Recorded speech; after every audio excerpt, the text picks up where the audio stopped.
November meeting of Policy and Resources Committee. A number of important items to consider this morning, which I anticipate we'll deal with in our usual efficient manner. Rona, can you provide the SEDERUNT and any apologies, please? Yes. Thank you. We have apologies from Councillor Dryborough, and as we start the meeting, Councillors Carruthers and Johnston are not present, though I understand they are in the building. Okay, thank you very much. Item 2, declarations of interest. Do any members have a declaration of interest they wish to make? Nope, very good. In that case, we'll move to item 3, minute of the meeting of 4th September 2018. Can we approve that minute as a correct record, please? I'll take it that we can. Thank you. Item 4 is Workforce Strategy and Metrics Update 2018. Report by Head of Organisational Development, Human Resources and Assets. This report provides an annual update on the workforce strategy and workforce metrics. The report also provides a summary of key areas for focus and actions to enable the Council to continue to develop and adapt in a fast-changing environment and equip its workforce with the skills needed to take the Council forward. I recognise that there has been significant change and indeed reductions in our workforce, and it is important therefore that we focus as far as possible on the longer term through development and support for our employees, and I welcome the ongoing work to make sure that we achieve this. James McDowell and Stuart Clanigan are here to speak to the report, and I'll open. Gentlemen, is there anything else you'd like to add? In that case, we'll move straight to members' questions and comments. Councillor Thompson. Thank you, Chair. I had a couple of wee questions just for clarification. One was to do with the full-time equivalent number of staff that we have. So from the papers I can see that in the report it's got full-time establishments 5373 and then full-time equivalent posts filled is 5023.3, I think, just with taking into account part-time positions. But I mean, the Audit Scotland report that we had recently indicates that our our employee numbers is a different number yet again. So I think it's like 5,100 and something. So I'm just wondering, how many folk have we got actually full-time equivalent at the Council, and is there one figure I should look at to get the actual fact of it? Thank you. Okay, Stuart, you going to take that one? Yeah, we look at a snapshot, obviously, on the 1st of April, taking all the data into consideration, and other than the percentage figure of 0.34 decimal, then we're satisfied that the 5373 is the correct level of full-time equivalent.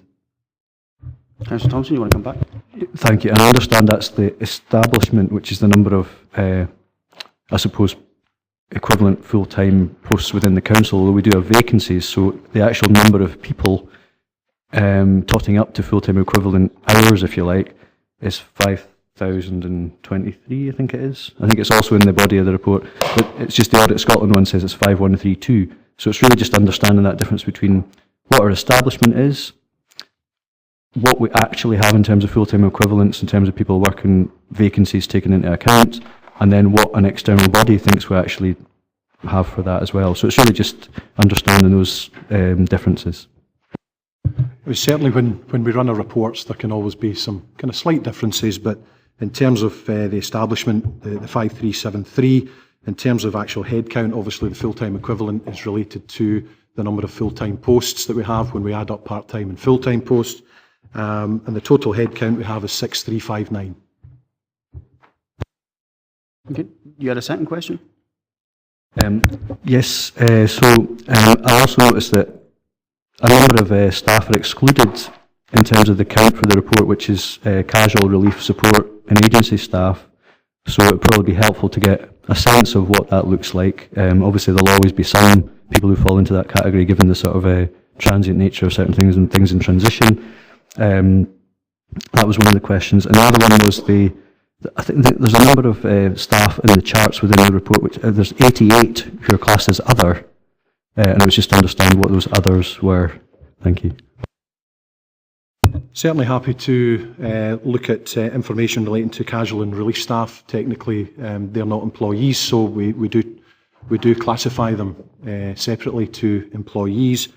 In terms of the other, they are predominantly temporary contracts that have been brought to an end. Okay, Councillor Maitland. Thank you, Chairman.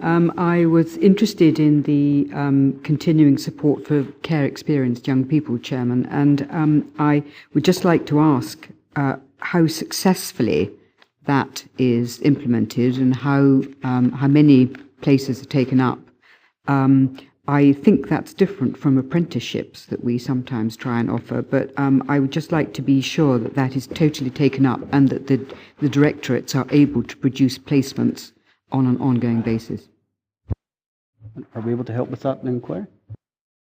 Yeah, through you, Chair. Yeah, the graduate programme's been very successful over the last few years. It's running again this year, obviously with 10 new graduates taking up places right across the whole organisation in every directorate.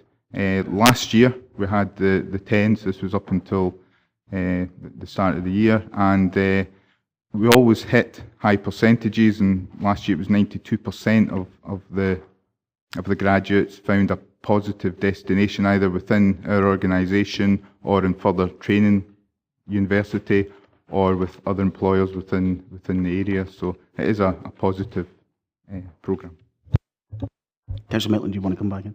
Yes, thank you very much, Chairman. I mean, I'm obviously enthusiastic about the graduate programme. That's not actually what I'm after. It's about the looked after young people, our looked after young people, and finding placements for them that we've been supporting. It's on page 32. And I just want to be sure that we can find suitable placements on an ongoing basis in each of the directorates.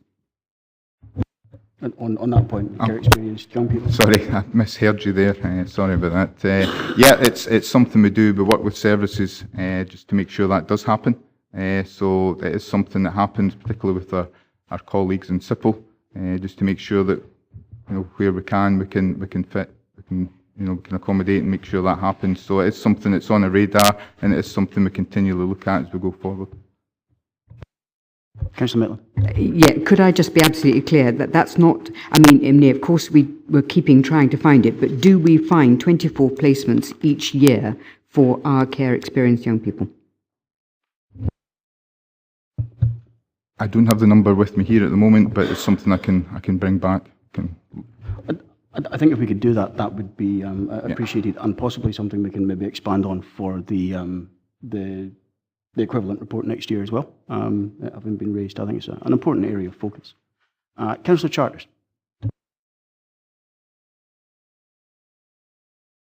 Thank you. It appears that we do have this policy of no compulsory redundancy, and I'd like to know whether this has affected our workforce strategy and metrics, and has it made it any more difficult to achieve your aims as far as the workforce strategy is concerned? I think part of that is a matter of policy, which is probably better answered for us, but certainly so far as the strategy is concerned, perhaps you'd like to expand. Obviously, the strategy covers a number of strands in terms of how we support our workforce, develop our workforce, and ensure that the council is a workforce fit for the future. In terms of linking it to no compulsory redundancy, indeed through our early retirement process, all of the decisions that are taken with regards to moving staff around the organisation, or indeed in some staff wishing to leave the organisation, are all included in terms of what the council requires going forward. So we've not seen anything that would act against the workforce strategy in terms of that particular policy position. Okay. Councillor Nicholl. Yeah, thanks, Chair. In the body of the report, it says the workforce has reduced by 11.3% over the past 5 years. Had we a target of how many percent that we want to reduce it by, and are we on target to reach that final figure? That's my first part of my question. Second part is, in page 16, we had 330 vacancies, which is an increase of 56. Well, sure, I thought we were trying to transfer people and retrain people, etc. Is that not going as fast as it should be when we're increasing the number of vacancies we've got? Okay, Stuart, want to take that? Thank you, Chair. In terms of a target, there's no specific target that we're working to.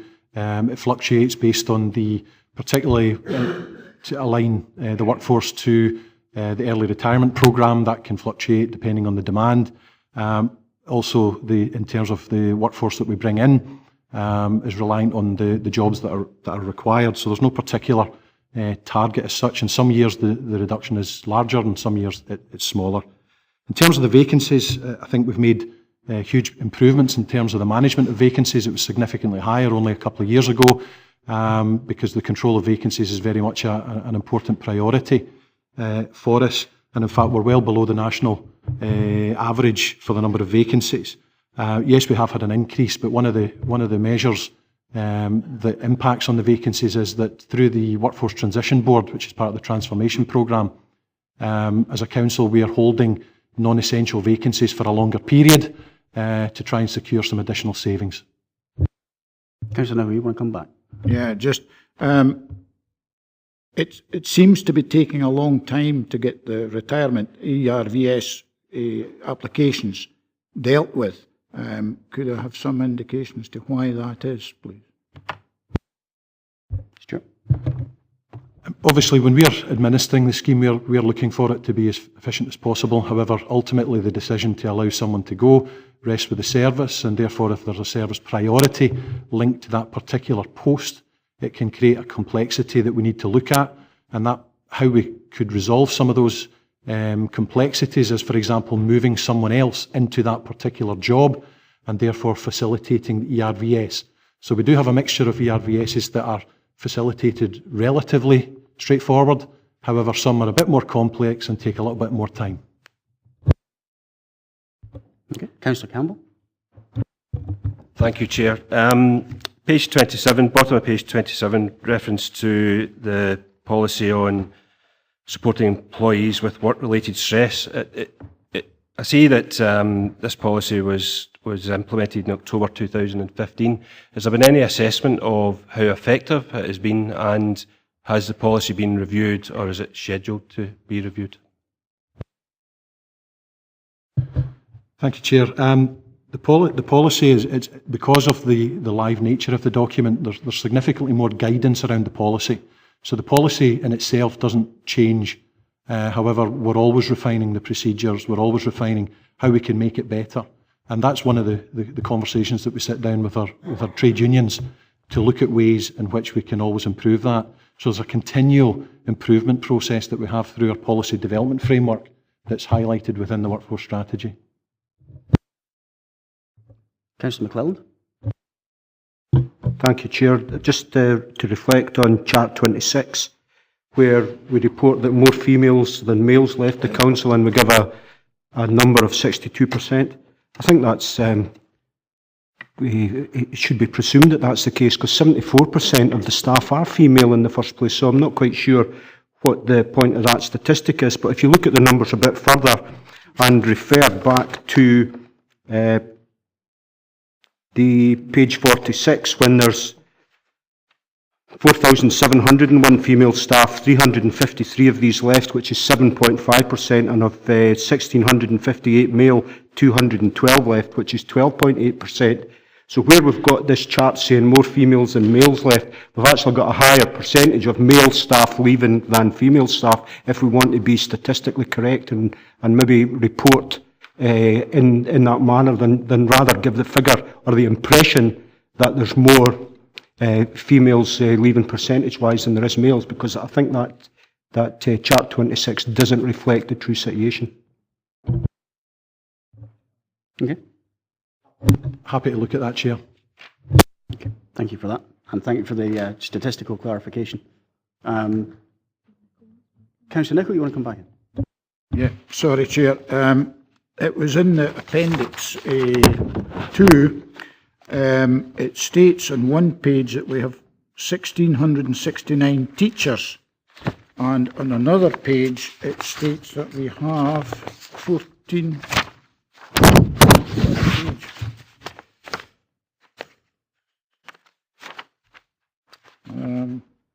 There are two different figures anyway, and they're quite a bit apart. If I could just find the figures. Just give me a second. And I just wondered why that was the case, why we had two figures which were totally different in regards to teachers. Two different figures for teachers. Certainly, there's a difference between the number of positions and the number of headcount, and that's because we will have part-time teachers as well as full-time teachers, so there will always be that difference between those two figures. Okay, if we're content with that, we'll move to the recommendations.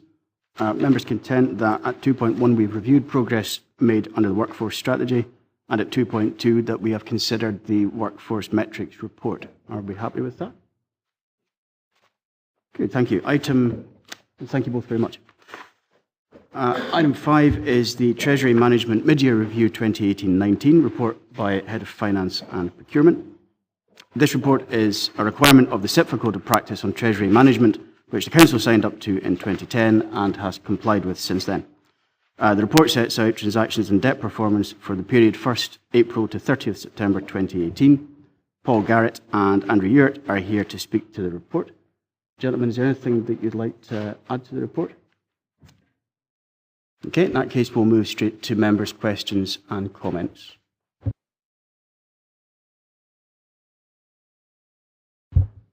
Does appear that you're getting off. I was going to say it does appear that you're getting off very lightly, gentlemen, but Councillor Marshall? Maybe not the comment that you want. I just, on page 57, I'm just looking for clarity. The second last paragraph, it says, in the political arena, there is a risk that the current Conservative minority government may be unable to muster a majority in the Commons over Brexit. Should that not be Cabinet? I think it's probably fair just to say that this is not provided by our officers, but by their external consultants. I always find it interesting reading, I have to say. Are there any other questions or comments, or shall we go straight to the recommendations? Excellent. In that case, we will go straight to the recommendations. We're asked to note the transactions and debt performance for the period 1st April 2018 to 30th September 2018 as detailed in the appendix. Are we content to note that?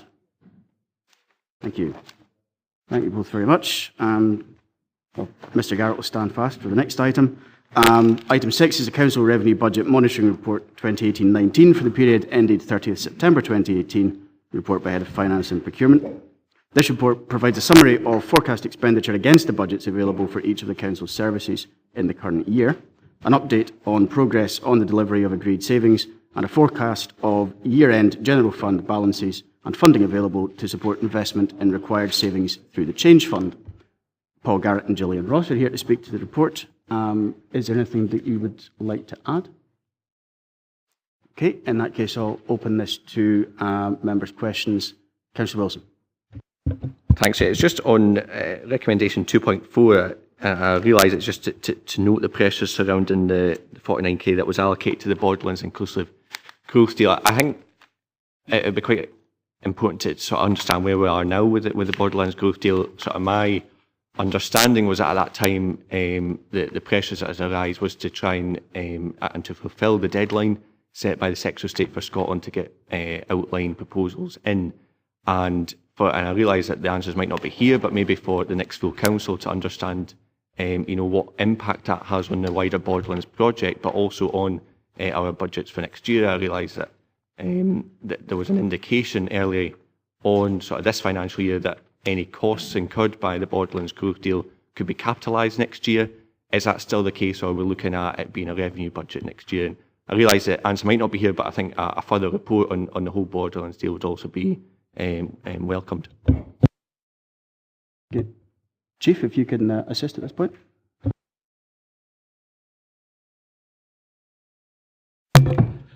Thank you, Chair. I think if I can give members an update. Yes, it was disappointing that the sentence that we expected, which was to move towards heads of terms, wasn't included in the Chancellor's speech. And I think there was a feeling shared by leaders when they met. Different degrees of disappointment, certainly from, I think, our council's perspective. We'd worked really hard to ensure that we could move forward in the position that we reported to members. I think it's important that we met, all 5 leaders met with Michael Matheson, who's the Scottish Government Minister responsible for the growth deals. And it was very clear that Michael welcomed the strategy-led nature of the Borderlands proposal being put forward before him, and that he believed that it was not just a series of old infrastructure projects being brushed off to be brought forward for funding, as he referred to other deals. So therefore I think, but what he was looking for was an agreed timetable with the Westminster government, so that there was certainty of allocating both resources and time towards it. Following that, leaders then wrote to the Secretary of State, and we suggested a date of the 25th of January to move to heads of terms, and we've had a report back that he's not in a position to give us a date at this point. However, he does wish us to work over the next few months towards a deal. And I think that's critical for this council and for the partnership, in that we need to maintain momentum. We've got here in a breathtakingly short time scale in comparison to, say, the Tayside deal that was announced in the budget, through the work of an in-house team. We haven't done what everyone else has done, which is employ expensive consultants. And I think that in Tayside, they're well into the 3 million mark on cost at this point. So to get to where we are, and to keep the team together, which is drawn from senior officers across the partnership, we need to move at momentum. So we're still pushing to do all the work ready to secure the heads of terms, and working with Scottish Government and Westminster. The meetings, that pace is still there. I think it was disappointing the Secretary of State wasn't able to confirm that we could move towards a timetable, but we will push. And certainly, I think a report in December, hopefully we'll have more news, but certainly before we set the budget on the way forward. We believe we have enough money in the partnership to get us to an early heads of terms, but the longer that takes, there will not be sufficient. We'd always planned a backstop position of the end of March within this financial year. So I would certainly look to update members in December at full council, and then in advance of the budget consideration for members about possible pathways. If we do have a date for heads of terms, then capitalisation absolutely is on, because there is then an agreement that we will have a deal. The size of the deal will be determined through the head of term process, but we will have a deal. And in other deals, you then start capitalising previous and future costs. But at the moment, we believe we're sufficient in the cumulative pot. Other councils have already committed a bit more. So therefore, to get us to that point, and if we go to move to heads of terms, we'd come back with a funding proposal. But certainly, we're not resting on the Secretary of State's letter at this point. We are pushing meetings with the appropriate civil servants, both here and Westminster.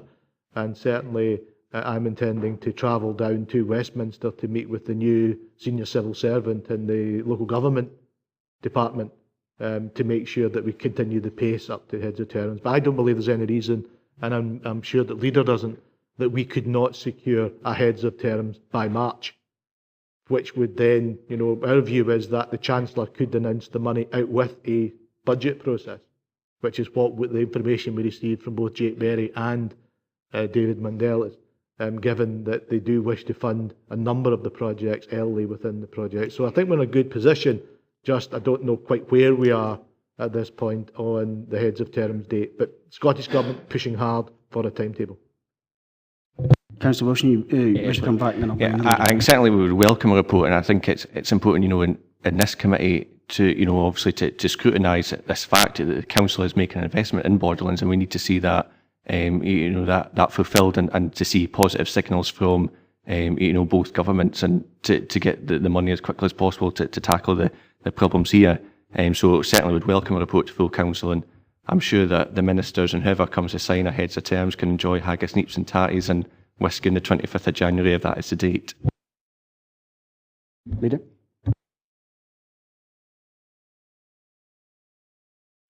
Yeah, I was disappointed. I expected more in the UK budget announcement than we got, and I think I made that fairly clear that I was disappointed that we didn't get a commitment. The date, actually, of the 25th of January was suggested by David Mundell and Jake Berry when we met with them, so I'm not quite sure why it's slipping further than that, and I'm a bit concerned about that as well. The other thing I wanted to say is that the leaders of all 5 councils have written to the Treasury asking for a meeting with Treasury politicians to try and sort of persuade them to have some sort of urgency in getting forward with it. So, there was certainly a determination amongst the group of leaders that we maintain momentum and we didn't allow things to slip any further. as far as we were concerned, we didn't allow things to slip any further. I think the positive part that came out of the meeting with Michael Matheson, however, was that he was keen to turn around it fairly quickly, and he indicated to us that if his civil servants have questions, the faster we can respond to those questions, the quicker he might be able to give some sort of commitment from the Scottish Government. And he also indicated that the Scottish Government would try to put pressure on the Treasury to indicate a date which was sooner rather than later. Okay, Councillor Marshall.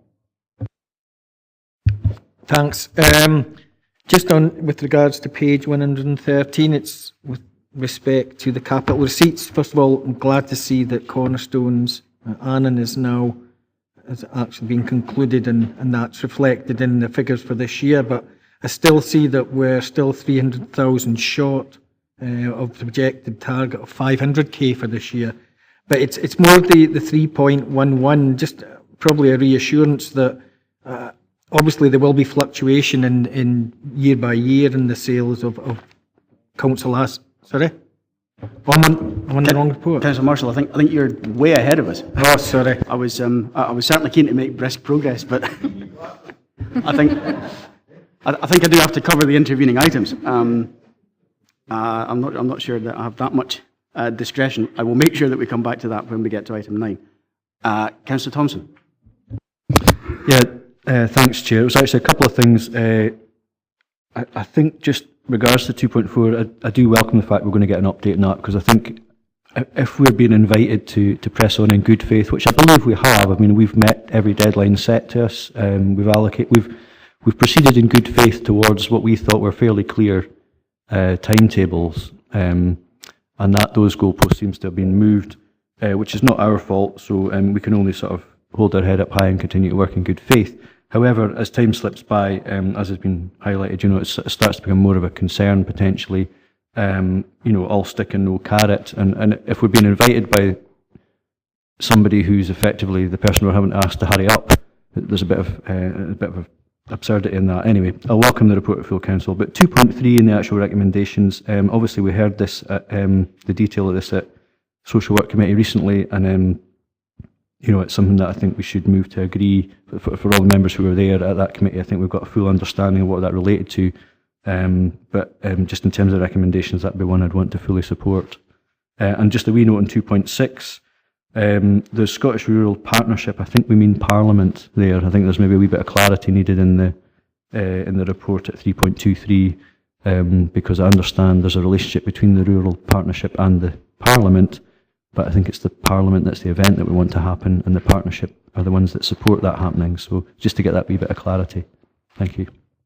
Certainly, I recognise your description, having deputised for the leader at least 2 of the Borderlands meetings. A great deal of work was done against tight timescales, and in the hope of very clear and positive indications that progress was being made by our partners in government in the deal. I think you're probably correct at 2.6. It would be the Scottish Rural Partnership to support holding the Scottish Rural Parliament, if I've understood matters correctly, but we'll get that clarified. Councillor Nicholl. Yeah, thanks, Chair. On page 74, under SIPL, I was surprised to see that Dalbeattie Learning Campus rates was a budget pressure. Did nobody take this into consideration when we planned this school, that we would have to pay rates on it? And why is it a budget pressure? This should have been worked out at an early stage, surely. Maybe something to do with the independence of assessors, but I would defer to professional colleagues for explanation.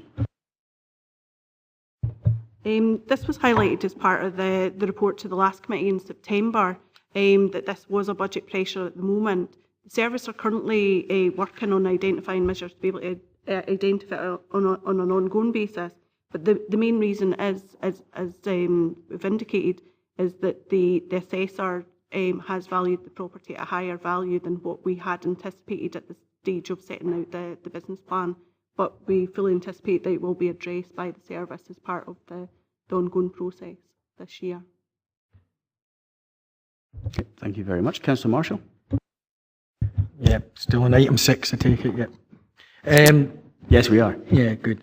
Page 87, really just a little bit more information on the Modern Apprentice Plus scheme. We're projecting only 74k of the 270. I just wanted a little bit more explanation as to why. Okay, Julie? Okay. As members will be aware, we allocated £1 million per annum over a period of 5 years for the Modern Apprenticeship Scheme. The scheme has run on slightly longer than that because there's been individuals who haven't yet completed their Modern Apprenticeships, their years.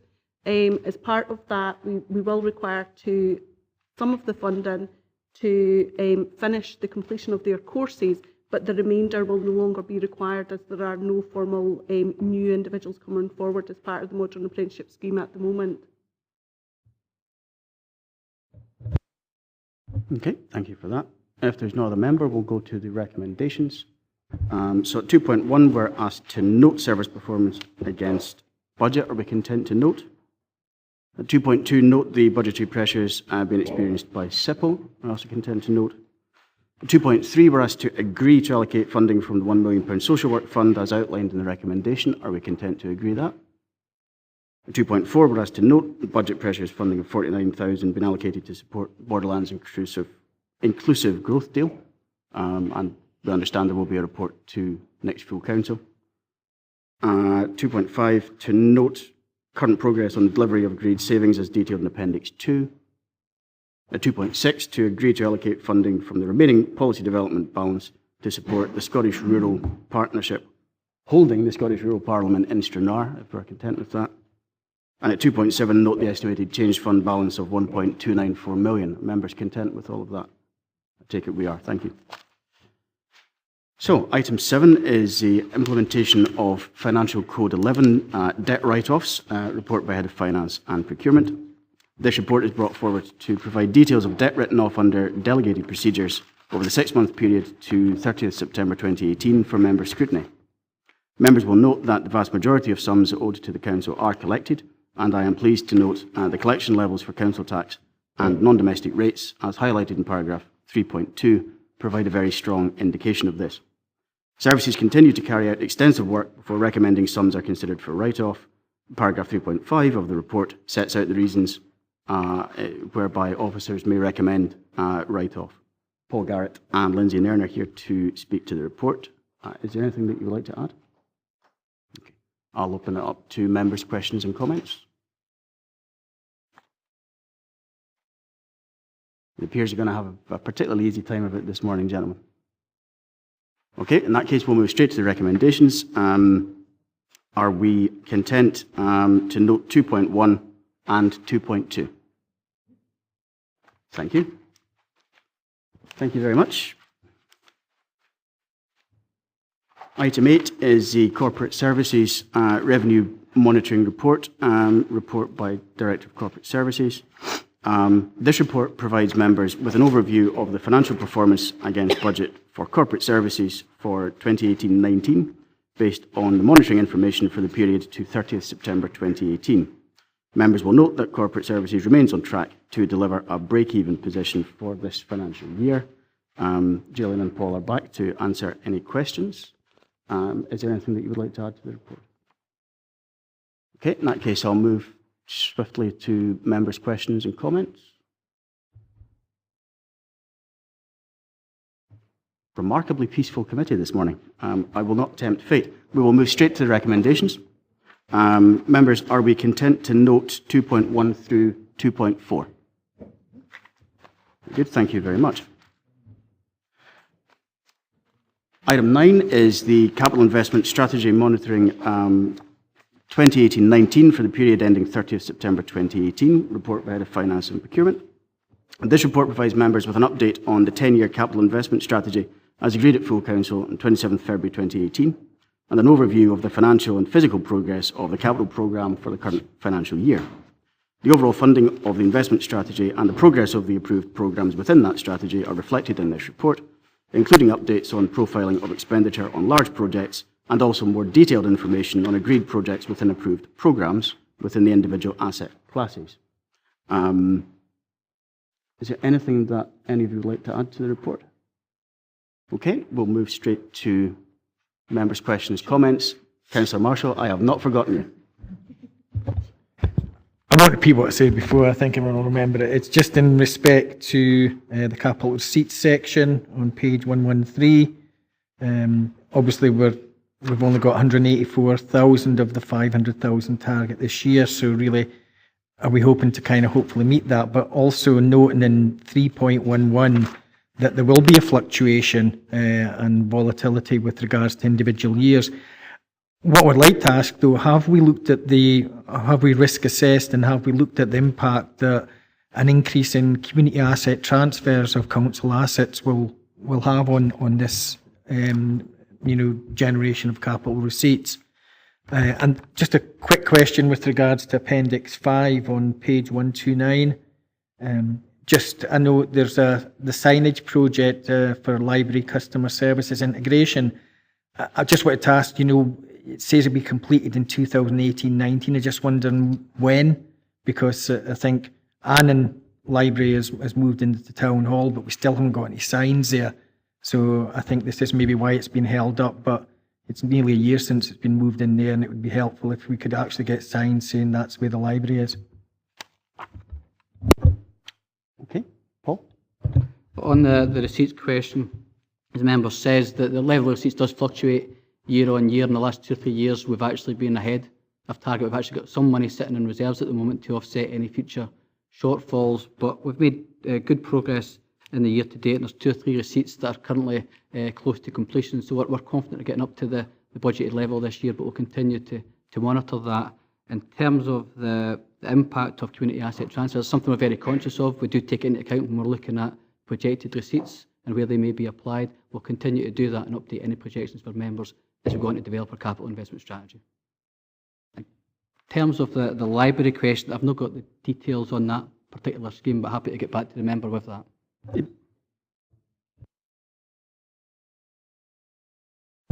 Thank you, Chair. My question's about Appendix 6, page 133. It's the Members' Caseload Management Project.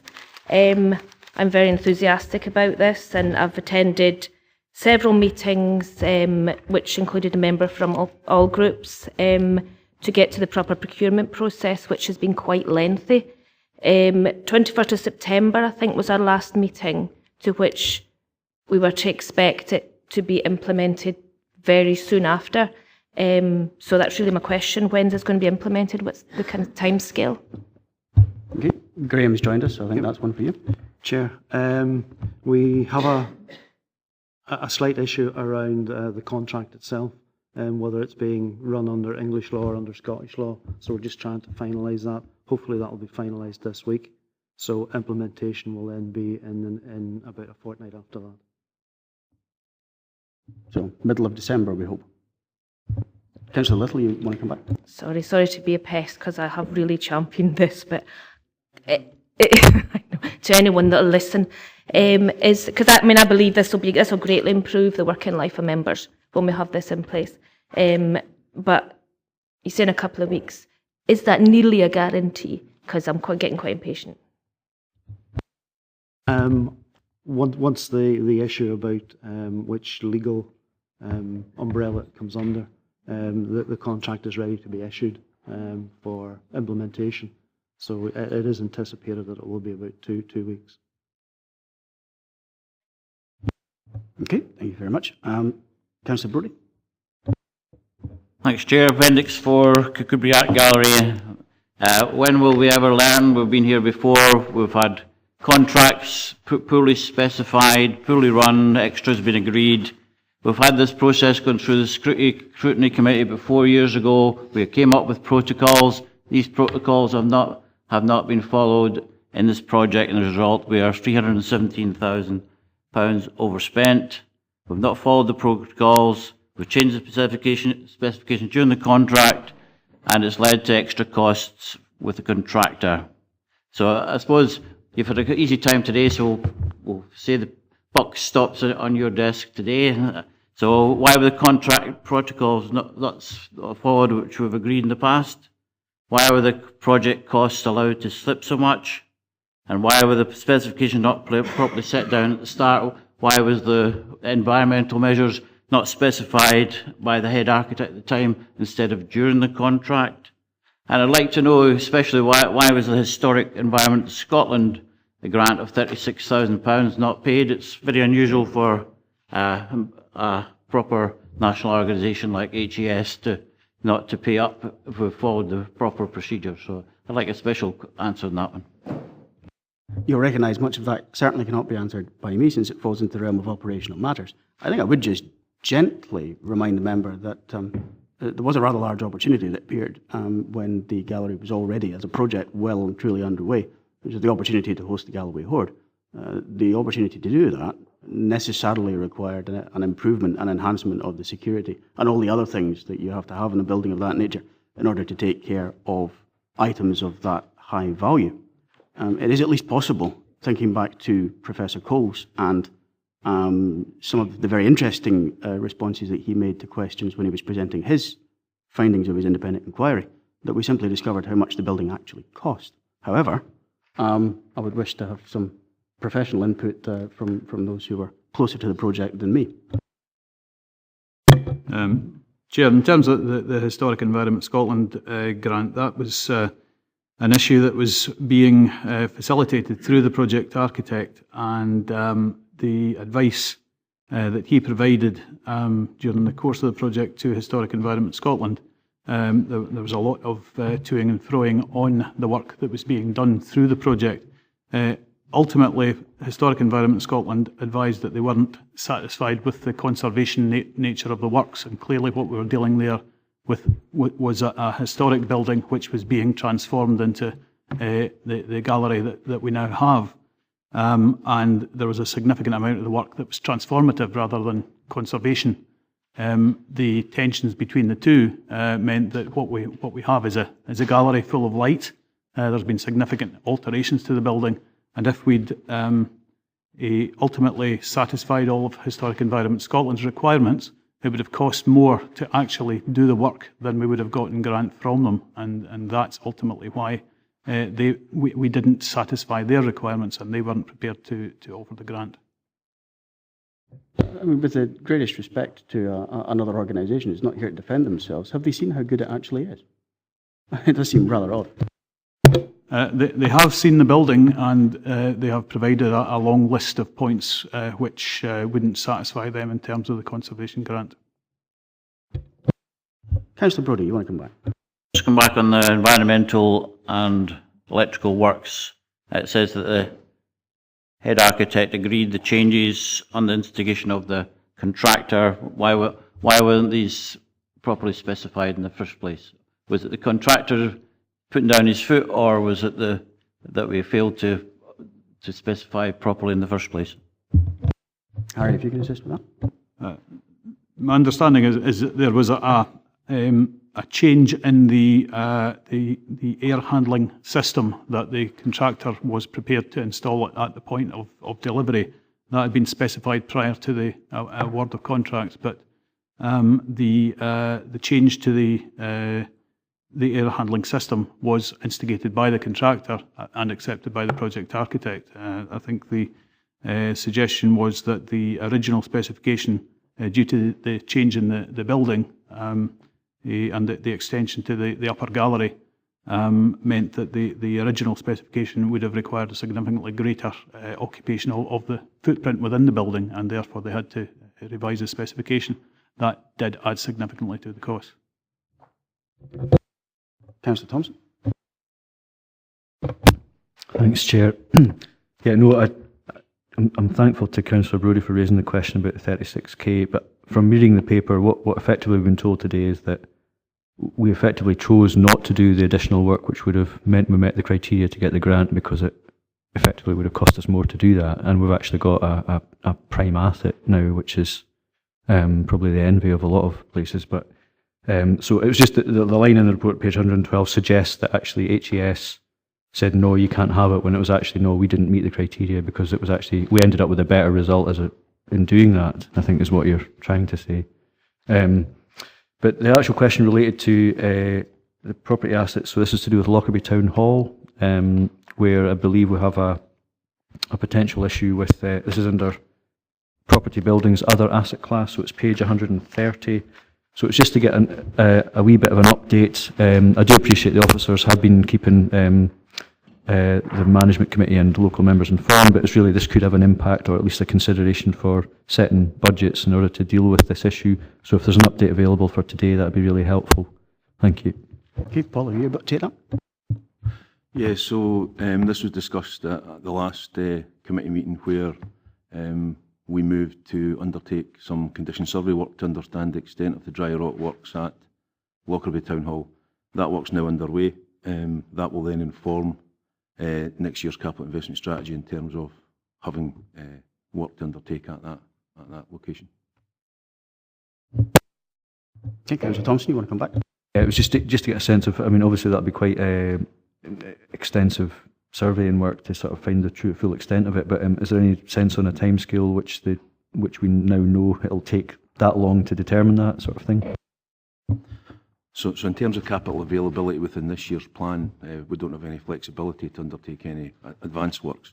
The intention within this financial year is to get to a position where we fully understand the extent of the dry rot works to then go into the next financial year in order to address.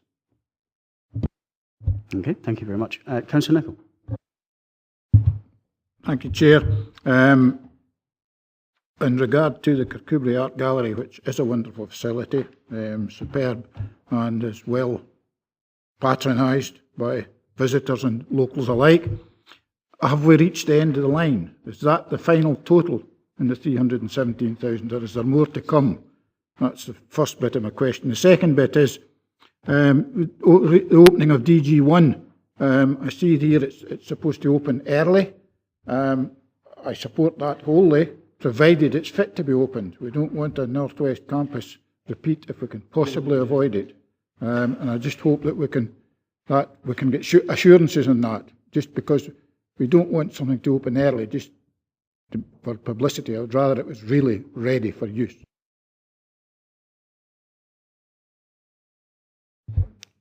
Okay, Paul, are you able to take those two? So in terms of DG1 and the early opening, we're now currently engaged with the project team there in installing and sort of working through our project handover policy that was adopted earlier this year. So that handover policy gives clarity around training, familiarisation, operation and maintenance. And it gathers together all the necessary certification and documentation in order that we move from the project phase into the operational phase. So that work's ongoing, and as part of that, all the documentation and certification will be gathered, and only when we're happy will we take the building. And in terms of the number for the Kirkcudbright Art Gallery? Yeah, and in terms of the number, we certainly don't anticipate any further call on capital for that project. Okay, that's reassuring. I would just gently observe that there is a process already whereby group leaders or a substitute can get regular updates from Mr. Crilly. He goes into a great deal of detail, which I have certainly found very helpful. I know very little about building, and he has been able to enlighten me a great deal on all sorts of matters in terms of dealing with contractors that would never have crossed my mind. I mean, I do hope that all groups would be able to avail themselves of it. I recognise that some members may not necessarily be able to attend these, but perhaps if they could send a substitute, it would assist in providing fullest information. Councillor Fairbairn. Thank you, Chair. Yes, I'd like to say that Kirkcudbright Art Gallery is an absolutely fantastic establishment now since the work's been carried out to it. But going back, Councillor Brodie and Councillor Nicholl, the overspend we have here, 317,000, surely initially it was stated that we were trying to host all these new wonderful exhibitions in the Galloway Hall, so surely we'd have had the security and the environmental precautions in place. We shouldn't have an overspend. Can you actually shine some light on the security measures, the extra money you've put in relation to that? Not sure the Galloway Hall had been discovered at that point, but I may be wrong. Certainly the project was some considerable time in its inception, and memory is an imperfect aid. Harry, perhaps you can assist. Yeah, as part of the work on the project, the Museum's National Security Advisor was asked to visit the building and to give his seal of approval to the works, but he did specify additional works that would be required to host touring exhibitions, particularly from the National Museum, and those works did require a further 60,000 expenditure on the project. There were security measures obviously included within the design, but the requirements of the National Security Advisor change over time, and his recommendations were incorporated into the work. Okay. Leader, my apologies, you'd indicated already. No problem. One of the things I was going to say, you've already said actually, Convener, that there are regular updates for political group leaders every month with Frank Crilly, and he goes through in very degree of detail the progress that's being made. And I had the good fortune to visit DG1 last week, and it is looking fantastic. And I would suggest to all members that if you're interested in what's the progress that's being made, do speak to Frank, because he'll take people around and explain to them exactly what has been done. And although the building will be complete early next year, there will be a considerable period of time when it's being tested. It will be tested with youngsters in it, for example, just to make sure that there is nothing that will go wrong before it actually becomes fully open to the public. So I would urge members to do that, because it's certainly well worth seeing the progress that's being made. Can I just though also relate that to the issue about Kirkcudbright Art Gallery, which I also think is an absolutely fantastic building, and a building that we should be very proud of. But one of the ways in which I know money is saved in DG1 now is because Mr. Crilly questions everything that's done. And if he's given a cost for a piece of work, he challenges the contractor as to whether that cost is correct. Now, I don't know whether in Kirkcudbright Art Gallery that sort of rigour was applied to the additional costs, and whether those costs were always scrutinised and questioned. And I think it's one of the things actually that we have to learn probably going forward as a council, is that when we're commissioning things, we don't accept what people tell us, that we're actually prepared to question what is being done and to check what's being done. Was that sort of rigour actually applied in the case of Kirkcudbright Art Gallery? Harry, if you want to add anything to that. There was project management in place during the course of the project, and clearly the project architect was an external architect who was working on behalf of the council. I think in retrospect, as we say in the report, it would have been preferable to have had greater cost certainty at the outset and less changes to specification during the course of the project. However, the architect did scrutinise the claims from the contractor during the course of the project, and there were changes as outlined at 110 within the appendix, which were approved during the course of the project, and those were unavoidable. Okay. Thank you, members. We will go to the recommendations. Are we content to note 2.1 current 10-year capital investment strategy as Appendix 1? Note the financial and physical progress against the 18-19 capital programme for quarter ending 30th September as detailed in Appendices 2 and 3. At 2.3, note the projected overspend of 317,000 per paragraph 3.5 in Appendix 4 relating to Kirkcudbright Art Gallery. At 2.4, agree that the overspend is funded from the overall capital investment strategy as per para 3.6. At 2.5, note progress updates on the individual projects within the 18-19 property buildings brackets other asset class capital programme as in Appendix 5. And 2.6, note progress updates on individual projects within the 18-19 ICT business systems asset class capital programme as in Appendix 6. Take it we are all content. Thank you very much.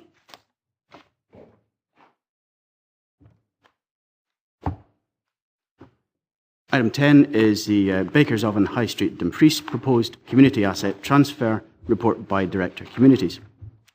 This report concerns the proposed community asset transfer of the property located at 135 to 139 High Street, Dumfries, and formerly known as the Baker's Oven, to the Dumfries High Street Limited, brackets trading as Mid-Steeple Quarter, which is established as a community benefits society.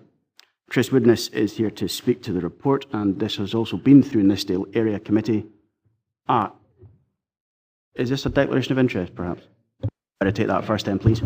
Thank you, Chair. Apologies for being late, but actually I'm 3 hours early. I thought the meeting was this afternoon, so that was quite good. But in common with a lot of members in the room, I've been involved with the Mid-Steeple Quarter. I'm signed up to it, and equally I have a number of friends and associates on the board of Dumfries High Street Limited, or Dumfries Town Centre Limited, and I don't really think it would be appropriate for me to take part in any discussion on this. So, okay. Thank you, Councillor Johnson. We'll note that. Check no other member wishes to make. Councillor Nicholson. In the area committee, we already made our declarations known, and we decided that it was such that we were still taking part in the decision. Okay. Duly noted. Okay. Chris, have you anything? You will have something to add to the report from the outcome of the Nithsdale Area Committee deliberations. So perhaps we can take that, please. Thank you, Chair. The report that was presented before Nithsdale Area Committee that now comes to you was agreed with the recommendation for option 2 on page 141 at item 313 with the recommended amendment for the clawback date that had been suggested as 30th September 2019 to be moved to 31st March 2020. That's Tuesday, 31st March 2020. And that was agreed by members at Area Committee, Nithsdale. Okay, thank you very much. Open this to members' questions and comments.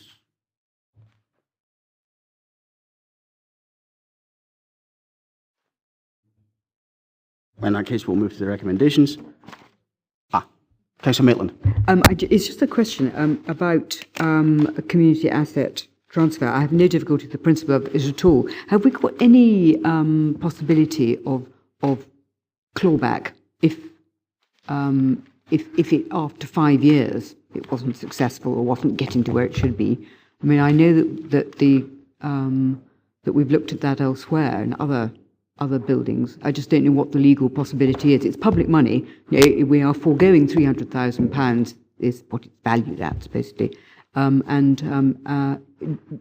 Would there be any possibility of writing something into any sort of legal arrangement to say that if this did not take place after a certain length of time, the building should revert to public ownership? I just asked the question. Can anyone assist with that, Chris? Chair, in answer to the question from the councillor, yes, we do have a clawback process, and that was the purpose of the amendment to the date on the option 2 to identify the opportunity should the Dumfries Town Centre Limited not be able to draw down the necessary capital funding required, that we have the option to reclaim the property. But advice to legal services will be for clawback clause to be written in. I've certainly had communication with the representatives of Dumfries Town Centre Limited, and they are happy for that clause to be so. You want to come back, Councillor Maitland? Yes. I think you were headed down a slightly different path. I was. It wasn't so much about that. It's almost like a reversion. You know, in the old days, people produced schools, which, if they stopped being a school, then reverted back to the original landowner. And I don't know whether we can do that with respect to if this stopped being a particular issue. Thank you. Rona, one for the specialists, I think. Okay. If it's not a charity, which in this case it's not, then we could have a reversion that was for if something wasn't successful, it could come back. But if it's a charity, then Oscar then look for another charity with like purposes to transfer the assets to another charity. So for clarity, under these circumstances, with it being a community benefit society, a reversion clause would be possible. Okay. Councillor Maitland, do you want to come Chairman, I just throw it out there that if it was to revert, it could revert to public ownership. I don't know what the answer is. Other members might think that's not appropriate, but I'm simply saying we should think about the option. I think before going down that line, I would want to understand whether that had any implications for the funders that an organisation was seeking to approach. I mean, I don't know if the presence of a reversion clause would make it more difficult for an organisation to bid for funding. I simply throw that out there as a possibility. I don't actually know whether it is or it isn't. I think I'd want to understand that before we decided that it should be included, if you follow me. However, Councillor Thompson and then Councillor Carruthers. Thanks, Chair. Yeah, I suppose on a similar point, and I saw the committee clerk keen to come in there, but it's just to do with, I suppose, what's the difference effectively between a community asset transfer and a long-term lease? Because at least one, so there is that. What is the real difference materially if we were looking for a reversion clause, etc.? But just another wee bit of clarity, a clawback clause and a buyback clause, I mean, these are things where we would get exercised in this committee about what the difference between the two was, because one would suggest that we would have the option to claw something back, which is different from being required to buy something back. And I think that's, is that something that we have more control in this circumstance about making sure those clauses are to our benefit as well, rather than in other situations where it may not be the best benefit that we'd hoped for? Okay. Rona again, I think. Okay. In terms of options for clawback or buyback, both are possible to be options that you do or do not have to exercise. So both are possible and are the same in that respect. In terms of the reversion or being written in, I think it might cause lenders difficulty because other lenders may want a security over the property, and that's part of the whole community asset transfer process, that would allow them to raise external funds, and certainly a lot of organisations would require a security. I think that's where I was fairly clumsily trying to get to. Councillor Wilson, you'd indicated it was on the same point. I'll bring you in then, Councillor Trevor. Just on that same point, I think it'd be useful to gain insight. We've had a couple of community asset transfers over the last year or so. What has been written into, if anything, what's sort of been the standard sort of template that's been used for community asset transfer? I think that would be useful to gain an understanding of actually, because I am concerned that, completely understand Councillor Maitland's point. I think it's a fair point to make, but balancing that on, as you say, the sort of chances for the people to actually make a success of it, we need to understand what the full implications would be. Rona? No, I mean, on the whole, I don't think we've written in many buyback or clawbacks in the ones that we've done. I mean, I wonder if it might be useful to members, setting this one aside, if we had a report to come back about options that are available to members when dealing with community asset transfers, what options are there for restrictions or clawbacks, etc. Happily prepare a report on that topic. I think that would be helpful, actually. Certainly, community asset transfers are comparatively new, although we have transferred buildings at less than best consideration in this authority for some considerable time. That notwithstanding, community asset transfers are a fairly new process for us all. I think that certainly would be useful. Councillor Carruthers, you've been waiting patiently. Wasn't the same point, Chairman, but I think it's maybe been discussed, but I thought we'd agreed the principle that there would be a clawback arrangement in place for this type of transfer up to maybe a tapered over the 5 years, like it used to be with, say, council houses and such like. Something similar to that, but I think maybe we're looking at, so therefore, say a company or an organisation was to go through this process, receive £1 million worth of asset from the council at £1, say, and 2 years later it goes out of business or folds for whatever reason, then that's a risk, I would say, to the council to potentially lose that a lot of money. Then should there be a clawback in it, it's only for that type of due diligence. I thought we'd made the principal agreement previously in different committees that we should have that in place. Maybe it should form a report in real terms coming back to a future committee as an item. So is that something we should put forward if that hasn't already been done? I thought it had been done, but I have no issues with this going forward the way it is as being proposed, obviously. But I think it's like a principle. I thought we'd actually agreed to that we've done it in the past, certainly with buildings in Arran. Certainly could form part of the report that's been alluded to by Rona. I think that would be sensible that we consider options. Councillor Ferguson? Thanks very much, Chair. I suppose my first comment would be, why would we want it back? And I think that's a fundamental question in this.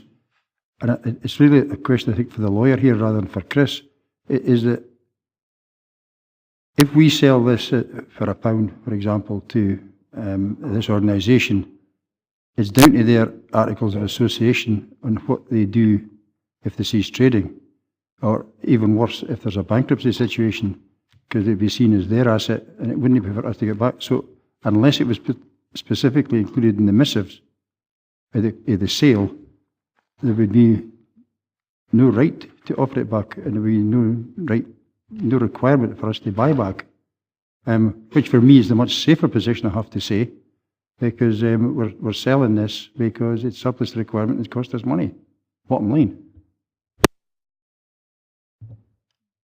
I'll ask the lawyer. Councillor Ferguson's quite right in all that he says there. Okay, Councillor Nicholson? Sorry, partly it's been taken care of, but my understanding is that there's a date there. If they haven't got that, the 31st of March next year, then it will come back to us anyway. If there's no funding available, we'll come back to make a decision to see if it needs an extension or whatever. But if they have a funder in place, and that funder says, well, we'll do £1 million, then just exactly like you're saying, they need that security, probably of that building as part of that deal. So we can't curtail that kind of negotiation between them and say that no, you can't get it. We must have a hold of that for some reason if the business goes bust, because I don't think any lenders would lend them money then, or give them money if they can source it. So it all depends what kind of deal they're going to make in securing the money. Councillor Thompson? Yeah, just a quick one. Thank you for letting me back in. And I think Councillor Ferguson's correct in that it's already a surplus asset. I think effectively, maybe if there's a report coming back about what options are available, I think we also need to be mindful that we're sort of front loading the governance, so that by the time it gets to a community asset transfer, the ward officers will effectively be working with groups to determine that they're at a sufficient stage of robustness, if you like, or resilience, that they are capable of taking on an asset, which is why it comes to us as a less than best consideration, perhaps. So in a way, the diligence is done at the start of the process rather than us having to worry too much about bailing out something which, but maybe that'll be coming back in the form of a future report as part of that as well. Thank you. It's not to the point. I think it is a very fair point. Okay, any other members? Councillor Nicholl. Thanks, Chair. I would welcome a report coming to a future committee on the clawback options, setting this aside, this particular item aside, just on a general report coming back. Firstly, will we get a report back will it come back to this committee as to how they're progressing with their funding applications, or will it not? I mean, that's, once we've said today that we agree to asset transfer, is that it, as far as we're concerned? My understanding is it would be it so far as this committee is concerned. However, Mid-Steeple Quarters and receipt of Town Centre Living funds which is administered by Communities Committee. So I would anticipate, and I'll look to the Chairman for confirmation, but there would be monitoring and updates to Communities Committee, both on what they're doing with the grant that was awarded to them last year, I'm thinking potentially, and I guess as this continues to develop, because I would anticipate it would be a matter of interest for that committee on an ongoing basis, given its prominence as a project in the town centre of the regional capital. But Councillor Ferguson can perhaps confirm. Absolutely, Chair, and it will be updates will be received on a regular basis at Communities Committee. We don't monitor all the business of external organisations we work with, and why would this one be any different? I would suggest that your members on communities will be able to ask the questions, see the progress as things are developing on a regular basis at communities. If you're happy with that, and okay, thanks very much, all. Okay, excellent. Councillor McClelland. Thank you, Chair. Chair, I fully understand this clawback with the funding to the point of the 31st of March 2020, but my understanding of a community benefit society is that within their articles, post that date, when they're operational, there'll be a clause in there of some sort that will revert the asset, not necessarily to the council, but in their articles there will be a clause where that asset will be reverted to if they go pop. Now that's post 31st of March 2020. So I would just suggest that although what we're doing here is having a discussion about clawbacks, I think we have to err on a position of caution, because I think that could be to a certain extent outside our will. I have set up a community benefit society, and I know that it is similar to OSCAR, where with OSCAR dictate that in your articles, or whatever the term is for those in OSCAR, that it gets moved across to someone else if you go pop. CBS is the same, but it's not controlled by OSCAR. So that will be in place by Dumfries Town Centre Limited. Chris, you were indicating you can perhaps confirm that. Chair, yes, I can. My initial response, although misinterpretation, related to the option available and the date that's been set around the capital receipts towards the development of the project. The clawback or reference to a dissolution clause in the Articles of Association or on the Constitution for a community interest company reference the stove as the recipient body that's been established within Dumfries should the Dumfries Town Centre Limited fold. So that's already been addressed, Chair. Okay, appreciate the clarification. Councillor Charters. What concerns me here is we've already been looking at the capital receipts which we're hoping to get over the next few years from the sale of properties, and yet here we are putting up a property for gift for £1, which probably has a value, according to the latest set of papers we have, of over £1 million. If you look at the three relevant pages, which are 303, 309, and 313. There is a capital expenditure, but it does seem to be an awfully valuable asset, or potential valuable asset, for £1.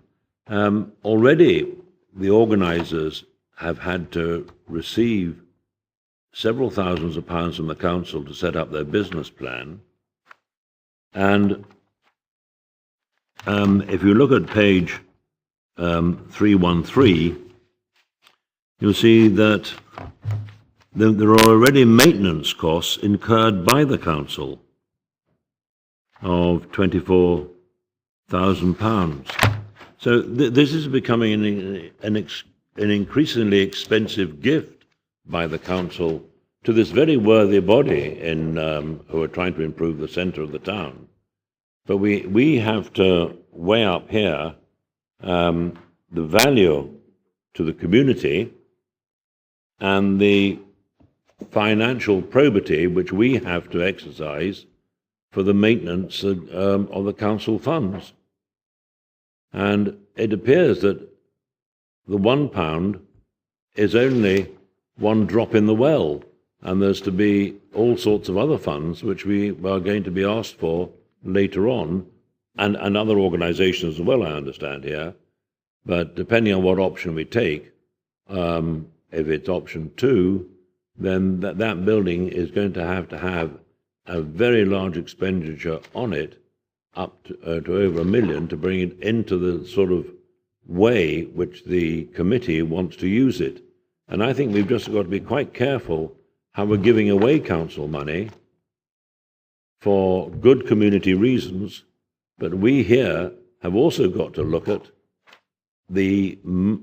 our problems, our financial problems with the council, and we can't always be generous to the community at the expense of the council's capital.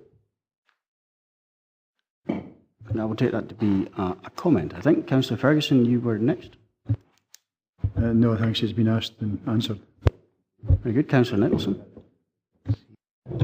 Can I just say that this building was bought to knock it down by the council, and it was part of a development and before the crash. So it's something that we didn't actually, we're not in the council isn't in the business of buying buildings or keeping buildings it has no use for.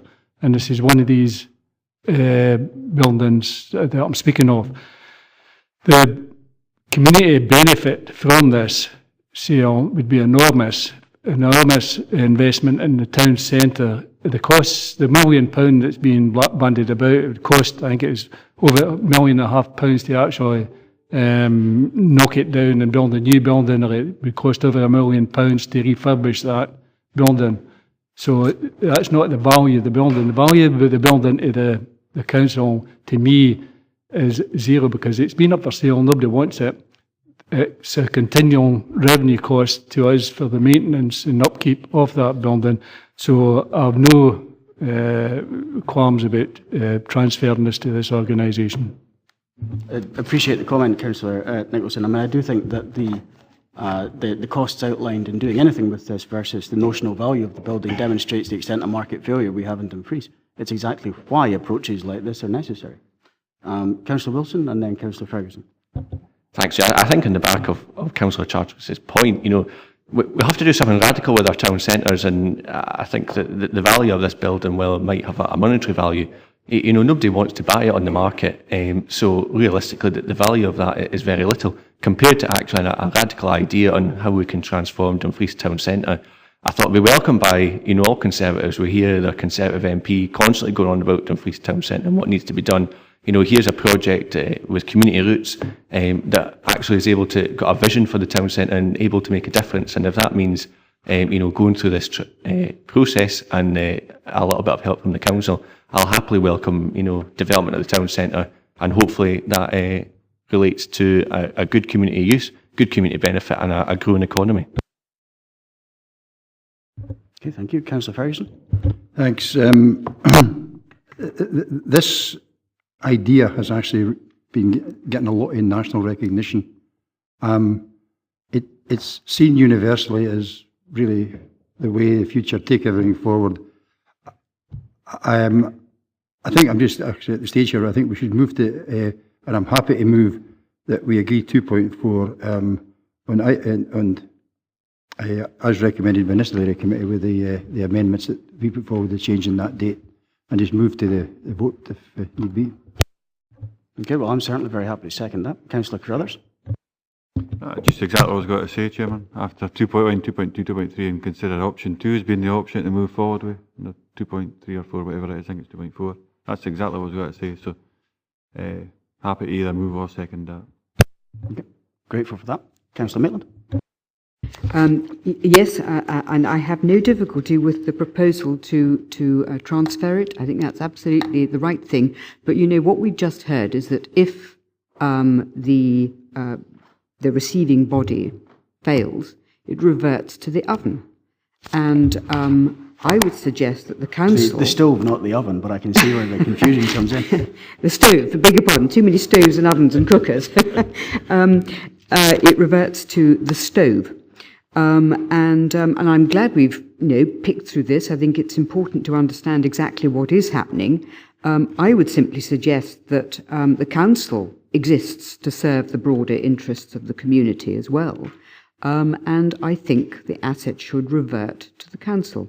So if it is competent, I would suggest that we agree to, but we say, should the Dumfries Town Centres not be successful, the asset reverts to the council.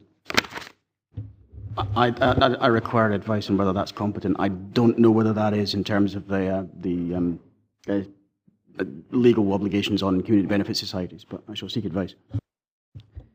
My understanding is that would be competent, because the provision in their constitution and their articles would be for whatever's left after all other legal processes, standard securities, reversions, etc. have been taken into account. So I don't think there'd be anything to prevent that, but I don't know if Chris, if you've got anything further on that, but I certainly don't see anything to stop that being something that could be proposed. Okay, I'm very grateful for the clarification. This is certainly a new area of activity for me. Chris, have you anything to add? I have nothing to add to the information that's provided by my learned colleague on a legal setting. Councillor Ferguson? Okay, I totally accept Rona's legal brain on this, but it would require them to make the decision to send it back, not us. And if we're going to put in a condition of sale, that's a different matter altogether, because that's what it would be. Can we just have clarity on that point by Councillor Ferguson? So it's an absolute requirement from us or something we can only request them to do? It could be something that the community asset transfer is based on, but I think we should go back and ask them their views on it, and if there's anything that would stop them wanting to give that. Councillor Ferguson, and then I have a growing list. So then are we in a position then to agree, but have officers, i.e. the lawyer, council solicitors, actually finalise that point?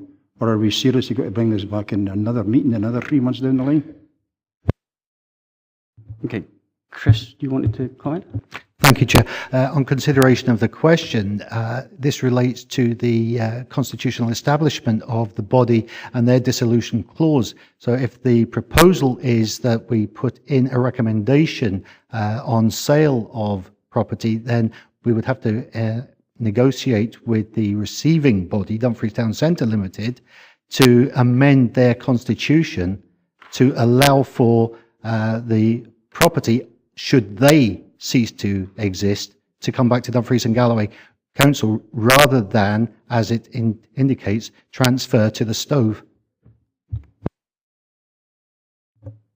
Okay. Councillor Nicholl, you were next, I think. Yeah. My question was, do we need another recommendation? If we're going down the line with these recommendations, do we need another recommendation that we get our report back to presumably this committee on any clawback options for a future reference? Yes, we can certainly add that because it has already been referenced. It's something would be worthwhile that we do. So I think we'll just include that as a 2.5. Can't give you a date for that coming back, but certainly we will get a report back as outlined by Rona. Councillor Crothers.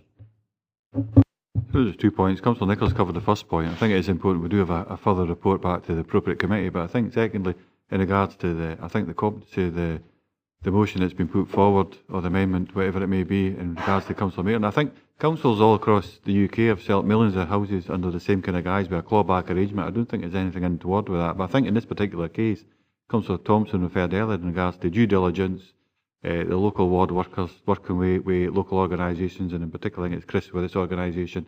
There will have been a degree of due diligence undertaken, an understanding of the operations and how what's being proposed here. I think we've got that contained within the report, within the appendices. We've looked at all that, and I'm still happy to support. I do agree with the principle of a clawback, but I think that's a future report for a future time, for future, certainly for future agenda items that come forward on a similar basis. But for this one in particular, I think we should move on and really agree to the recommendations with that extra one in support of the local area committee.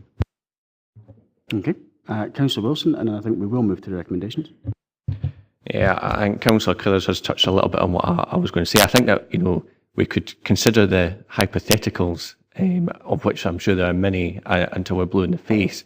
But I think that we do need to exercise some caution. I think it's been a good debate, but essentially, actually, we very much hope that this will succeed, and it will succeed by, the involvement of the people that Councillor Crothers talked about, but also that of the local elected members. And I think that our experiences of the good community asset transfers and of the more problematic have shown us that actually there is a solution in all of these cases, and that it takes the involvement, the continual involvement of the council and councillors as an enabler with community asset transfers. So I think that we do need to be careful not to fall into the trap of considering every single hypothetical, but essentially it's important to have this debate.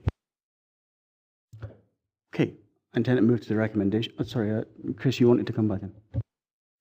Yes, Chair. Before I conclude on the report, I should make members of PNR aware that there were two supplementary questions posed at Nisdale Area Committee, and I agreed that I would seek answers and bring them before this committee so that you're all fully aware.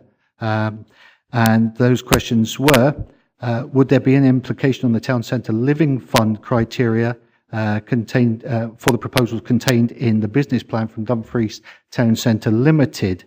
And that was as a result of the funding package received by Dumfries Town Centre Limited from the Communities Committee, Town Centre Living Fund.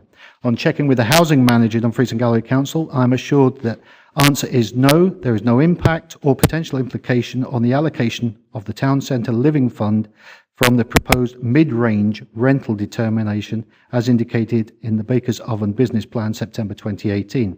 The proposal of £450 per calendar month is set within the parameters considered for affordable rents. That was question one. And question two related to the original funds used to purchase the property.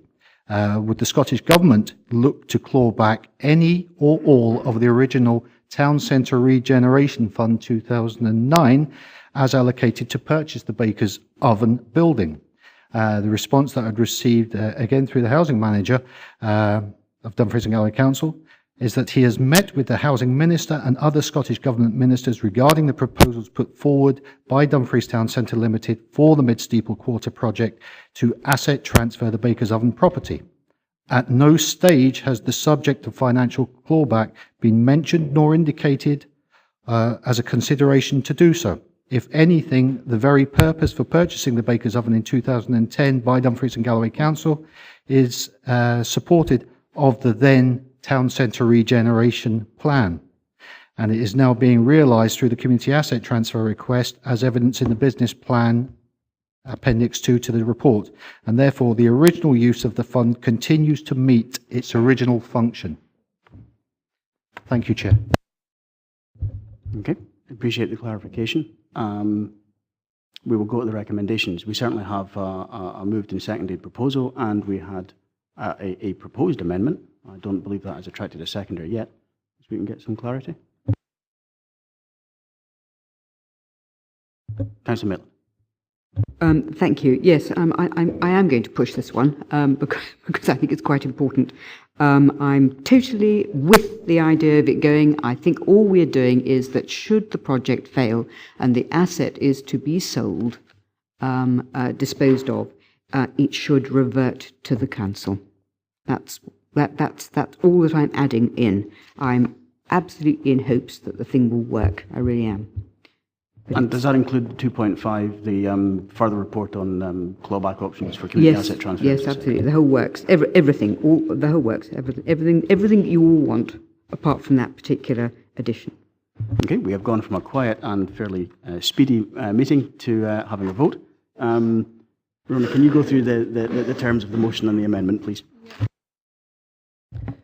Sorry, Councillor Nicholson, I'll take you before we go to that. I'm just thinking about, the funding we got from the Scottish Government. Would any transfer back to us have any impact on that funding? Would we then have to give that back to the Scottish Government?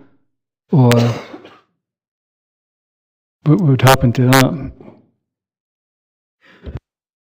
I'm not sure that anyone is able to answer that. Everybody is looking at me as though they cannot answer that. Okay, let's go to the terms of the motion and the amendment, please. We have a motion which is the recommendations as appear in the report, with a 2.5 that there will be a report to this committee on the options available to members in terms of clawback, buyback, etc.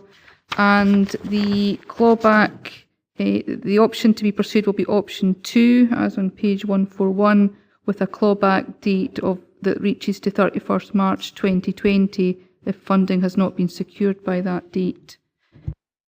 Amendment is with the same provisions, together with one which says that in the case that should the project fail, then the property should revert to the council.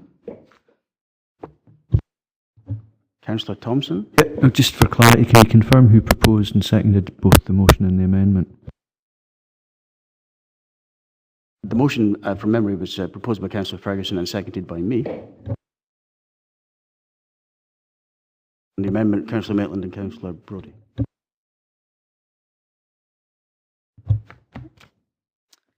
Deputy Leader? Motion. Leader? Motion. Councillor Brodie? Amendment. Councillor Doogie Campbell? Motion. Councillor Crothers? Motion. Councillor Charteris? Councillor Fairbairn? Motion. Councillor Ferguson? Motion. Councillor Giusti? Motion. Councillor Ingalls? Amendment. Councillor Johnston? Oh, sorry, you don't take part, sorry. Councillor Little? Motion. Councillor Maitland? Amendment. Councillor Marshall? Motion. Councillor McClelland? Motion. Councillor Nicholson? Motion. Councillor Nicholl? Motion. Councillor Tate? Motion. Councillor Thompson? Motion. Councillor Wilson? Motion.